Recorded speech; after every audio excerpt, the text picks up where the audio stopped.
क्या आपने कभी सोचा है कि जब आप अपना पैसा बैंक में जमा करवाते हैं तो वो पैसा आखिर जाता कहाँ है? ज्यादातर लोग समझते हैं कि बैंक सिर्फ उनका पैसा एक महफूज लाकर में रख देता है और जब जरूरत पड़े तो वापस दे देता है। लेकिन हकीकत काफी मुख्तलिफ है।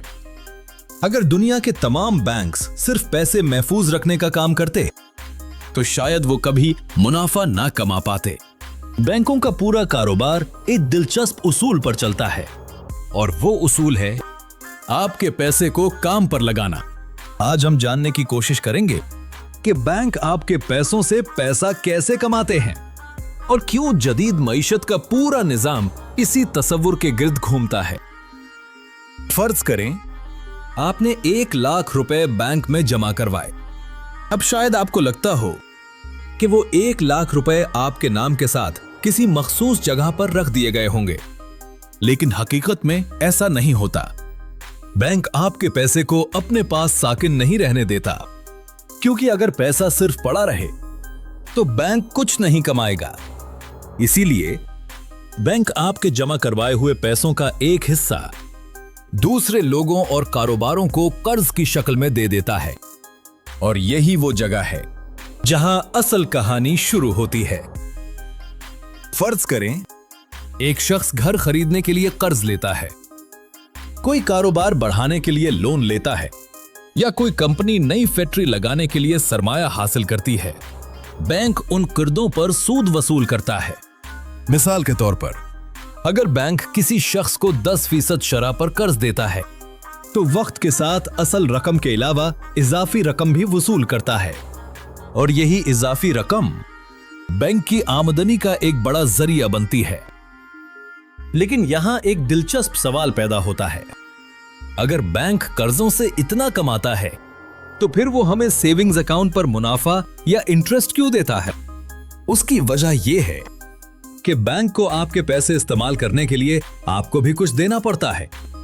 फर्ज करें बैंक आपको 5% मुनाफा देता है, लेकिन वही पैसा किसी और को 12% पर कर्ज देता है। उन दोनों के दरमियान जो फर्क होता है वही बैंक के मुनाफा का बुनियादी हिस्सा बनता है।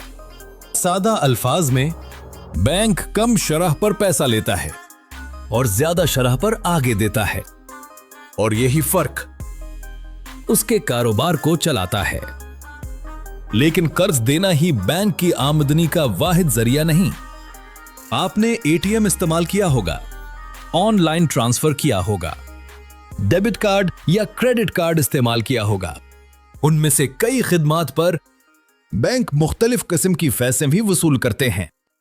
कभी ट्रांजैक्शन फी, कभी अकाउंट मेंटेनेंस चार्जेस और कभी कार्ड रिलेटेड चार्जेस। ये तमाम छोटे छोटे जराए मिलकर बैंक की आमदनी में इजाफा करते हैं। लेकिन शायद सबसे हैरानकुन बात यह है कि बैंक के पास मौजूद तमाम रकम हमेशा बैंक के अंदर मौजूद नहीं होती। अगर एक ही दिन तमाम लोग अपना सारा पैसा निकालने पहुंच जाएं, तो कोई भी बैंक ऐसा नहीं कर सकता। उसकी वजह यह है कि बैंक जानता है ज्यादातर लोग एक ही वक्त में अपना सारा पैसा नहीं निकालते। इसीलिए बैंक सिर्फ एक मखसूस हिस्सा रिजर्व के तौर पर रखता है और बाकी रकम मईशत में गर्दिश करती रहती है। इसी निजाम को जदीद बियनकारी की बुनियाद समझा जाता है। लेकिन क्या उसमें खतरा भी मौजूद है? बिल्कुल। अगर लोग कर्ज वापस ना करें या मईशत में बड़े मसाइल पैदा हो जाएं, तो बैंकों को नुकसान भी हो सकता है। इसीलिए बैंक कर्ज देने से पहले आमदनी, कारोबार और क्रेडिट हिस्ट्री को बहुत एहतियात से चेक करते हैं, क्योंकि उनका मकसद सिर्फ कर्ज देना नहीं बल्कि कर्ज वापस हासिल करना भी होता है। शायद इसीलिए बैंकों को अक्सर मईशत का दिल कहा जाता है। जैसे दिल जिस्म में खून गर्दिश करवाता है, वैसे ही बैंक मईशत में की गर्दिश बरकरार रखते हैं। वो लोगों की बचतों को कारोबारों की जरूरतों से जोड़ते हैं और यही अमल नई नौकरियों, नए कारोबारों और इक्तिसादी तरक्की को मुमकिन बनाता है।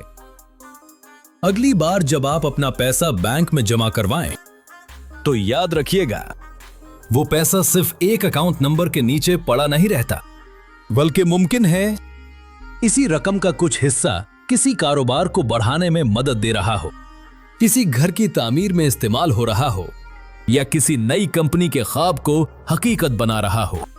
क्योंकि बैंक सिर्फ पैसे महफूज नहीं रखते, वो पैसे को हरकत देते हैं, और यही हरकत उनके मुनाफा की बुनियाद बनती है। यह था उर्दू लेंस, जहां हम रोजमर्रा जिंदगी के पीछे छुपे निजामों और दिलचस्प हकायक को आसान उर्दू में समझते हैं। अगर आपको यह वीडियो पसंद आई हो तो लाइक करें, सब्सक्राइब करें और दुनिया को देखिए एक नए लेंस से।